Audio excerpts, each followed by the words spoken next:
outside rein as securely as he did vice versa going the other way around. Does that make sense?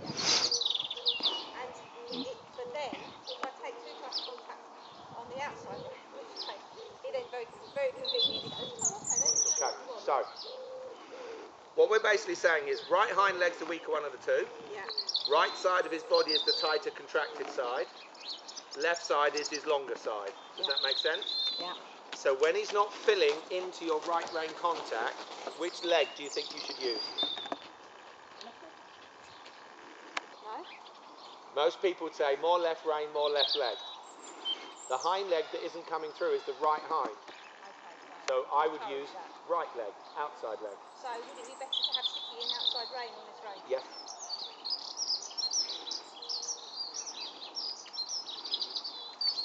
You've heard the phrase inside leg to outside rein? Yeah. I work any computation of the above. Inside leg to inside rein, inside leg to outside rein, outside leg to outside rein, outside leg to inside rein. Does that make any of the four possible computations? So when a horse isn't stepping into the outside rein on this stiffer side, I'll use outside leg to outside rein first.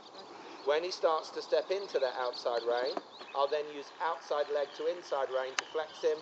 Then when he truly starts to bend, you kick on with the old regardless of the normal inside leg to outside rein. Did that all sound confusing? No. So pick up your trot this way round, thinking outside leg to outside rein. Better. Softly.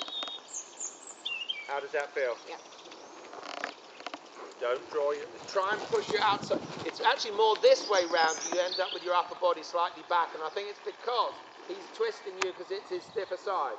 Can you try and think, drop your weight into your outside stirrup and advance your outside shoulder forward? Like step into the... yeah. Each time you do that, he then has to work that right hind, and he just stops. Yeah. You've allowed him to get away with it a bit. You've got to have a bit more confidence now to say, sorry, bud, can't just hit the T-brake button every time it's going gets a bit tough. Outside leg to outside rein. Outside shoulder forward. Yes. Breathe. Now ride a downward transition to walk, but think forward, forward. Much better. And to the trot.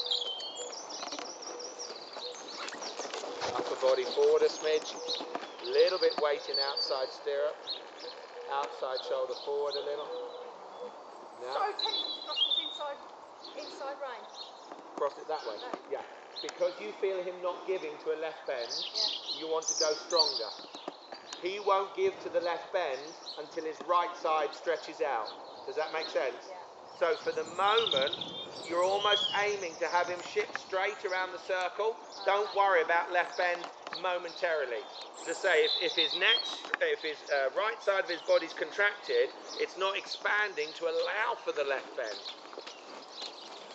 This one. Good. Well done.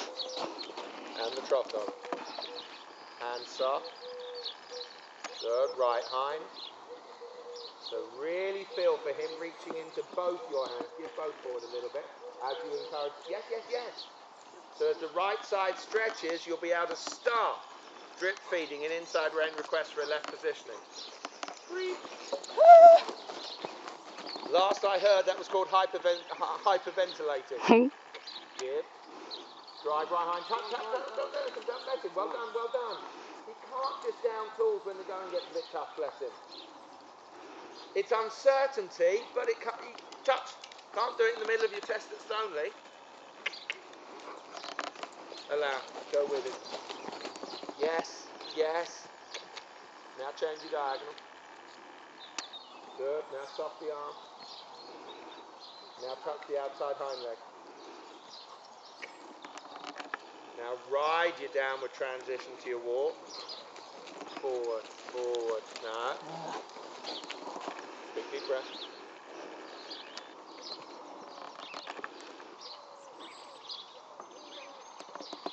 Let's do that once more to finish with. I'm for your first trip out, first lesson again for a while, etc., etc.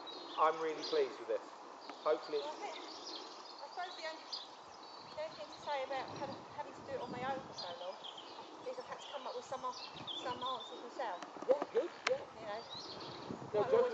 lady about 5 years ago now. I was actually teaching 3 times a week.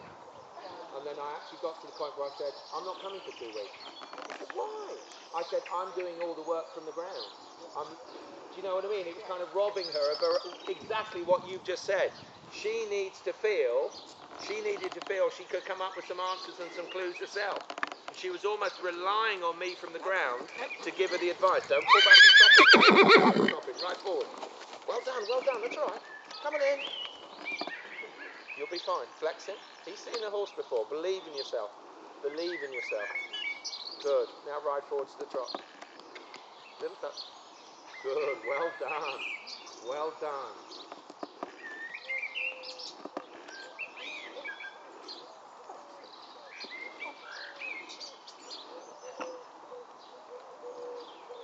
Well done.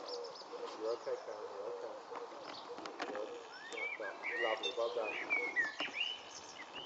Give the left hand a little ride the outside hind leg. Good boy. Good man. Good.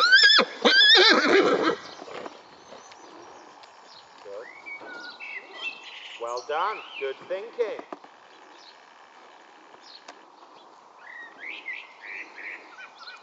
Good. Now show me this downward transition to the walk again, but let it be progressive. Let it go forward and happen over 2 or 3 strides. Curve, turn, and allow. Best one yet. I think possibly you've been trying to get them 2 on the spot. Yeah. Like at a marker for a test kind of thing. How did that feel when you thought about just giving it an extra stride or 2? And going sitting just a little bit longer with the hand. So Yeah. Do one. Bless you. Left rein, straighten the neck. So there's quite a few components to that downward tran. Relax. The first thing is active forward to an elastic contact. Good boy. Little flex, release. Forward to top. And allow. Much better. Finish on that.